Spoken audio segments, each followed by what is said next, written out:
This is Miles McGuire with the Warrior King, and today I'm going to talk to you a little bit about who the Warrior King is. We've already done a couple of videos, and I've talked about some other things and some things that were pretty important, but I wanted to get, before we go any further, I want to talk about who the Warrior King truly is and pretty much why we're doing this, and it's and what makes him so special and why this whole endeavor is what it is, and so we'll get into that, and we'll start talking about who he is and how truly wonderful and magnificent he is, and truly awesome his plan is for us. And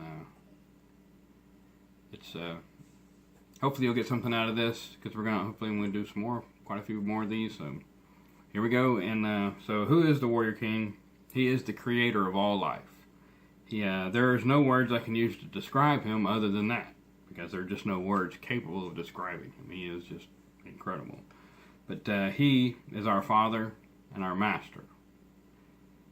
He is the kindest, most generous man I can even imagine. He is just incredible. It's the blessings that he bestows on his people are just unimaginable. But he has a temper, a very, very bad temper. He is very slow to get there, but when he gets there, it is literally hell on earth, and it is not a side I ever wish to see of him, but especially when you know his ways and you do what he tells you to turn from him, it gets ugly quick, and I don't want to ever do that. But his blessings are truly, truly, truly more amazing than his anger or any of that could ever be, because he is a truly, truly wonderful, wonderful El, and I just wonderful. He's wonderful to me. And his name is not God. I know everybody says, "Oh, what's a name got to do with anything?" But it's his name is Yahweh, and to call him anything else would be a slight to him. And his name is not God, because God in the scriptures, even in the King James, because they've done the lords and the gods, and they're just titles. Those aren't actual names. And but his name is Yahweh. And I know some people say, "Oh, I pronounce it," but whatever. You can pronounce it however you like, but it's not God. I know that for a fact. So I choose Yahweh, and that's my personal preference. And I have enough evidence where that's what I'll choose, and I'll go from there. But mankind has always looked to worshiping other gods, and they were never satisfied with the one who created us. They always wander around looking for other things, and I always feel it's because he did such wondrous and fantastic things for us. As long as we did what he told us we were to do, he pretty much would just leave us alone. And so I think men got complacent, and they started wandering, and so they would start making idols and worshiping anything that would stand still long enough to worship, like the trees or the sun or the moon, and they would carve stuff and worship it. It's just, I don't understand what men got themselves into, but that's what they always did. And Yahweh is extremely jealous, and that will make him go to rage faster than anything is when you start worshiping other stuff. And he chose the people to put his name on and expected them to behave in a manner that reflected how perfect he was. And in turn, the nations around them would see how awesome all the stuff was, that all the blessings that he put on his people, and they would ask, who is who are you serving? And they would say, and then they would want to aspire to serve him as well. That was the grand scheme of this. But that wasn't always how it worked out. Actually, it's not how it worked out. That's how we're in the position that we're in today. But there are many great stories of the men who chose to follow Yahweh and to live by his rules. Many men like Abraham, men like Moses, men like Joshua, and King David, just to name a few. And there's quite a few others, but these men show particular character traits that Yahweh seemed to really enjoy. And that was courage, tenacity in battle, honor, integrity, compassion, but most of all, they showed unwavering faith. And these men believed and trusted in Yahweh completely. They never even had an ounce of doubt of whether or not he would be there for them, as long as they walked in his ways. And They had some flaws. Some of them did. I mean, King David had many flaws. Moses had some flaws. I don't think Abraham had very many because he was, that's one of the only places we see anywhere in the Bible where Yahweh says that Abraham is my friend. He's the only one I've ever seen that was referred to as my friend by the Creator himself. So that gives you some idea of how truly incredible man Abraham was. But we'll get into his stories, and I'll later on in the videos I'm going to get into talk about some of the more militaristic themes and how we take for granted who Abraham was. We think he was just this old geriatric dude that ran around doing stuff, but he was a truly mighty man, and we'll get into talking about that later on. And but like I said, as long as these men walked in his ways, he would always be there for them. And to walk in his ways, what is that? And I look at it as a way of life, and I don't see it as a religion, because religion is a twisted and selfish endeavor. And by their very nature they are. Religion is in fact the opiate of the masses. I know people have heard that before and they're like, what does that mean? That means that men come up with religions to control other men. Nations usually are the ones who are doing it. I mean, you look at what Rome did with Constantine. He was Roman emperor and he couldn't control the Christians, so what he did was he just adopted Christianity as the church and just mixed all the paganness of what Rome was doing at the time into Christianity, and we have the beginning of what is modern day Christianity. And I know people think, whatever, but whatever, it is the truth. You go back and just read the Bible, because it's not what's in the Bible. So I'm not even going to argue with that. So, but what I'm talking about here is the truth, the absolute truth, and it was the way that the Creator intended us to live, to exist, and to behave. But man has perverted this truth, and Yahweh chose a people to go out and instruct the rest of the world, a nation of priests. And but they failed horribly.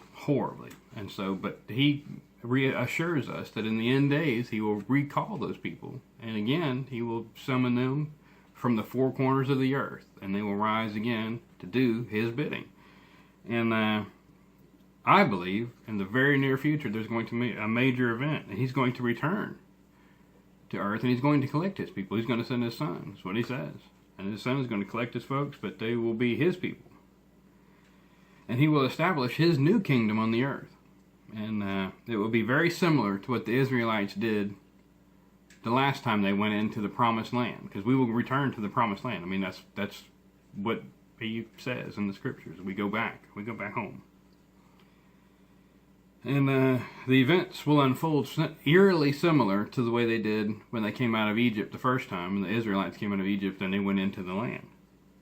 They will purge the evil, and they will reestablish Yahweh's laws of the land. And somehow man has convinced the world that Yahweh sent his son to do away with that law. And this doesn't make any sense to me in the slightest bit, because why would Yahweh send his son to do away with the very laws of the kingdom? These are the very rules and codes of conduct that men must have in order to live an immortal life without death. Without the rules of the kingdom, men would destroy it in a matter of generations, like they have done every other time in history. So the rules of the kingdom are very simple when you approach them, is just that. The rules of the laws of the land. So now I look at it as a code of conduct. That's just the way I look at it. And here are the famous 10 Commandments. These are just the foundation of the rules of the kingdom. There's a lot more than just 10, and we'll cover some more of those in later videos, and we'll get into that. But I wanted to do the foundation. This is the foundation. The rest of the law, or the rest of the laws of the land, based off these 10.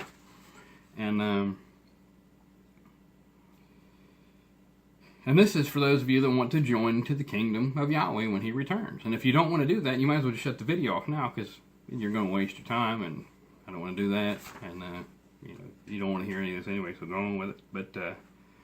But I'm going to read the commands out of Deuteronomy. This is, if you read your Bible, the first 5 books is called the Torah, or the instructions. And he's given his instructions to the Israelites before they go into the promised land, which in the end we will go back into the promised land. So the commands are going to be the same. And so people who think they've been done away with, then I'm sorry for you, but you might want to read them and understand them and live by them, because if you want to live in His kingdom, you will need to know them. But I'll read them out of Deuteronomy, because these are what Moses and Joshua were telling the people right before they entered into the promised land in Deuteronomy. And I'll start with Deuteronomy 14:2, which is, you are a set apart people to Yahweh your Elohim, and Yahweh has chosen you to be a people for Himself, a treasured possession above all peoples who are on the face of the earth. So if you want to be part of that, here's the rules. And so here's the first 10 to start with, and of course I said from Deuteronomy. And we'll start with, I am Yahweh your Elohim, who brought you out of the land of Mitzrayim, or Egypt, out of the house of bondage. You have no other mighty ones in my face. That means you'll have no other gods before Him, or you bow down to anything else. You do not make yourself to carved image, any likeness which is in the heaven above, or on the earth beneath, or in the waters under the earth. So, nothing. You do not bow down to them or serve them, for Yahweh Elohim is a jealous elf, visiting the crookedness, or the evil, of the fathers upon the children to the third and the fourth generation. So if you do evil, once you've started down this path and you understand and you've taken this covenant with Him and you choose to live in His land, once you turn from Him and you do these things, He will visit it upon your sons and your daughters for the third and fourth generation of those who hate me. But He shows kindness to thousands, to those who love and guard my commands. There we go with the next one. You do not bring the name of Yahweh your Elohim to naught. That means to bring it to average, to where it doesn't mean anything. It has no, or to call Him something that is not Him, like God. And Yahweh does not leave him unpunished who brings His name to naught. Here's the one that gets a lot of folks. And guard the Sabbath day, to set it apart, as Yahweh your Elohim has commanded you. 6 days you labor and shall do all of your work. But the seventh day is a Sabbath of Yahweh your Elohim. You do not do any work, you, nor your son, nor your daughter, nor your male servant, your female servant, ox, donkey, cattle, the stranger that's with you, your male, female servants. They rest. Everybody rests on the seventh day, Saturday. That's just what it is. All right, and you shall remember that you were a slave in the land of Egypt, and that Yahweh your Elohim brought you out of there by a strong hand and an outstretched arm. Therefore Yahweh your Elohim commanded you to observe the Sabbath day. All right, here we go with the next one. Respect your father and mother, as Yahweh your Elohim has commanded you, so that your days are prolonged, and so that it is well with you on the soil which Yahweh your Elohim has given you. Like I'm saying, these are all the commands for when you go into the land. So you might as well start doing them now, because that's how He will mark His people. That's how He knows who His people are, is they're the ones keeping His commands, as I'll show you later, a little bit later on in this. But here we go with the next one. You do not murder. You don't kill, because He's going to require, and we're going to have to do some of that, I'm afraid. So all of you are there, don't have the stomach for killing. His kingdom may not be for you. But He said, again, there's a provision set in the commands for that too. But it's you do not murder. You do not premeditatedly murder your brothers. You do not commit adultery. And that means you do not mess with other men's wives, and wives do not mess with other men's husbands. And you do not steal. I hate a thief. You do not bear false witness against your neighbor. That means you don't tell lies about your neighbor.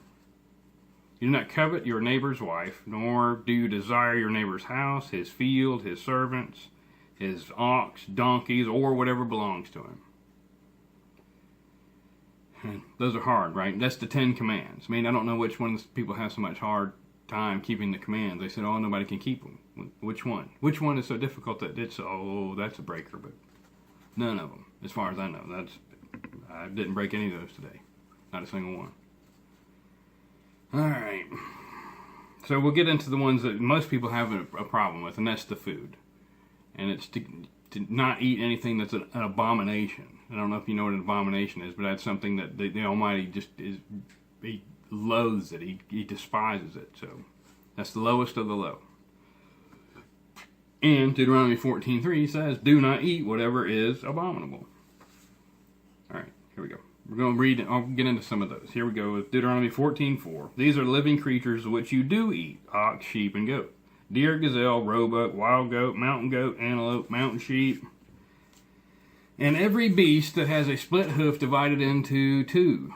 Chewing the cud among the beasts you do eat. I don't know if you ever sat around and watched a cow. They'll eat grass for a long time, then you'll just stand over there. They'll be standing there just aimlessly just chewing. That's what they're doing. They regurgitate in their mouth and they chew their food again and they swallow it. That's what it's meant by chewing the cud. But of those chewing the cud that have a split hoof completely divided, you do not eat, such as the camel, the hare, the rabbit, for they chew the cud, but they don't have the split hoof, and they're unclean. Don't ask me why, but he says they are, so I'll go on with it. And the pig is unclean for you, because it has a split hoof and does not chew its cud. You do not eat their flesh or touch their dead carcass. So you don't even mess with them. They're just nasty. According to this is him. This ain't me. Whatever. These you do eat of all that are in the waters. All that have fins and scales you do eat. So catfish are out. Can't eat them. Lobsters, shrimp, scallops, all that crap. You don't eat any of that stuff. That stuff is filters. They clean the water, and you don't. And the crap stays inside of it. And if you eat it, the crap goes inside of you. So stay away from that stuff. According to him, any clean bird you do eat. All right, here we go. We're gonna get into some birds real quick. There's not many more of these. It's pretty much about to the end. But as far as food, there's a bunch of other stuff, but it's not. We'll get into them because they're not what you would call, they're not difficult. I mean, most people would be like, well, that's not an issue. I wouldn't do that anyway. But here we go with what you do not eat as far as birds go. The eagle, the vulture, the black vulture, the red kite, the falcon, the buzzard, and their kind, the raven and its kind. You don't eat ostrich or nighthawks or seagulls or hawks or owls or pelicans or vultures or owls or storks, a heron or bat. And you don't eat insects that flies. It is unclean to you. They are not eaten. Any clean bird you do eat. We already said that one. You said it twice. Alright. And I don't understand what's so hard about that. I mean, that's just, it is what it is. I don't know why, but whatever. I'm not going to get into that. But I don't understand why it's so hard to live like he instructs us to do, because it's all getting ready to go into his kingdom. So let's just do what he says. It's a code of conduct. It's you choose to walk the way he tells you to do. It's not hard. It ain't difficult. But here's a couple things that in Revelation, because this talks about when he's coming back, when this whole party thing kicks off, and we're going to get ready to go back into the land to retake the promised land, like he tells us to so many times in the scripture. All right. Here's Revelation 22:14. Blessed are those doing his commands, so that the authority shall be theirs unto the tree of life, and to enter through the gates into the city. That is the city of the kingdom of which I was just talking about. He was to let us back in if we're keeping the commands. So he's like, these people know what they're doing, so I'll let them back into my kingdom. But here's one that I like, and I have a different take on it than a lot of people do. This is Revelation 12:17. And the dragon was enraged with the woman. Well, the dragon is supposed to be the Antichrist or the devil himself. There's a whole bunch of folks who go into different iterations of talking about who this dragon thing is. But nonetheless, and the dragon was enraged with the woman. The woman is Israel, the Israelite people, who we are trying to become, who we are either by blood or you can keep the commands and you are into that. That's his chosen people. All right, let me get back to that. Okay, I'll just start over. 12:17. And the dragon was enraged with the woman, and he went to fight with the remnant of her seed, which would be us. Those guarding the commands of Elohim and possessing the witness of Yeshua, which Jesus. Yeshua is his Hebrew name or his Aramaic name, which means Yahweh is salvation. Yah is salvation is his name, Yeshua. So, those guarding the commands of Elohim and possessing the witness of Yeshua Messiah. So, guarding the commands, and Yeshua is the man. It says, the part I like, it says he comes up to fight with us. It doesn't say he comes up to beat us, he comes up to kill us, he comes up to fight us. So, I hope he packs a lunch, because we're going to kick his ass. And I'll read Revelation 14:12. Here is the endurance of the set-apart ones. He here are those guarding the commands of Elohim and the belief of Yeshua. And again, we see that it's the commands, keeping the commands and the belief in Yeshua. So that's what I've got this time, folks. We'll get into it. We'll delve in a little bit more of the commands in the next video, or in one of the further videos. But some of them are really interesting, especially from a military perspective. So those will be fun to get into. But so until next time, remember the war is coming, and we're going to be on the front lines. But our Master is our shield and our deliverer. And one more, Psalm 50:15, and call upon me in the day of distress.